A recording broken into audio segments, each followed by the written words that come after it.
கிறிஸ்துவுக்குள் அன்பான கர்த்தருடைய பிள்ளைகளே, இன்றைய வேத வசனமும் ஜெபமும் சங்கீதங்களின் புஸ்தகம் 145 சங்கீதம் 9 கர்த்தர் எல்லார் மேலும் தயவுள்ளவர், அவர் இரக்கங்கள் அவருடைய எல்லா கிரியைகளின் மேலுள்ளது. என் அன்பு கர்த்தருடைய பிள்ளைகளே, நாம் ஆராதிக்கிற கர்த்தர் எல்லார் மேலும் தயவு உள்ளவராம்.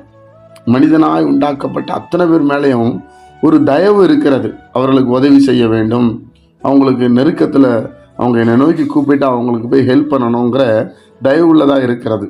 அது மாத்திரமில்லை, அவருடைய இரக்கங்கள், அவருடைய இரக்கமுள்ள தேவன், அவருடைய இரக்கங்கள் எல்லா கிரியைகளின் மேல் உள்ளது. அப்படின்னா அவர் செயல்பாட்டில் இருக்குதா.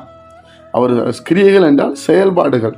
தேவன் நமக்காக செய்து வச்ச எல்லா கிரியைகள் மேலே அவருடைய இரக்கங்கள் இருக்கிறதா.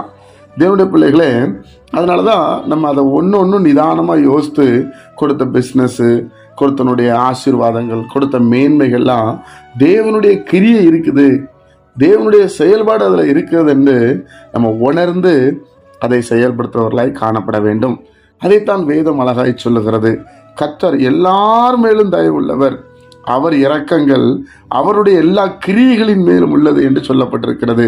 அப்போ தேவனுடைய பிள்ளைகளே, அப்போ அவருடைய செயல்பாடுகளை நாம் அனுபவிக்கும் போது தேவன் நமக்கு தருகிற ஆசீர்வாதங்களை மனப்பூர்வமாய் மனரம்யமாய் ஸ்தோத்திரம் செலுத்தி நன்றி செலுத்தி அதை பெற்றுக்கொள்கிறவர்களாய் நாம் காணப்பட வேண்டும்.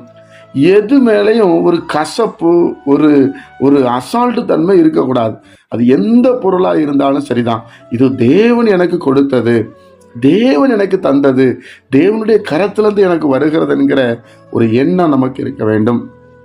அப்படித்தான் வேதம் சொல்லுகிறது. என்னுடைய பிள்ளைகளே, இனி நம்ம வாங்குகிற ஒவ்வொரு பொருட்களும், நம்ம இடத்துல இருக்கிற ஒவ்வொரு பொருளும் இது எனக்கு தேவையில்லை, தூக்கி எறி அப்படி என்கிற எண்ணம் நமக்கு இல்லாதபடி தேவன் தந்த ஒன்றொன்றையும் ரொம்ப நிதானமாக தந்த ஒவ்வொன்றுக்காக நன்றி செலுத்தி நாம் வாழ்வோம் என்றால் நிச்சயமாக நம்ம ஆசீர்வதிக்கப்படுவோம். ஜெபிப்போமா? பரிசுத்த பிதாவே, உம்முடைய குமாரன் இயேசுவின் நாமத்தில் வருகிறோம். நீர் எல்லார் மேலும் தயவுள்ளவரப்பா. உங்கள் இரக்கம் உங்கள் கிரியைகள் மேலே இருக்குது சுவாமி.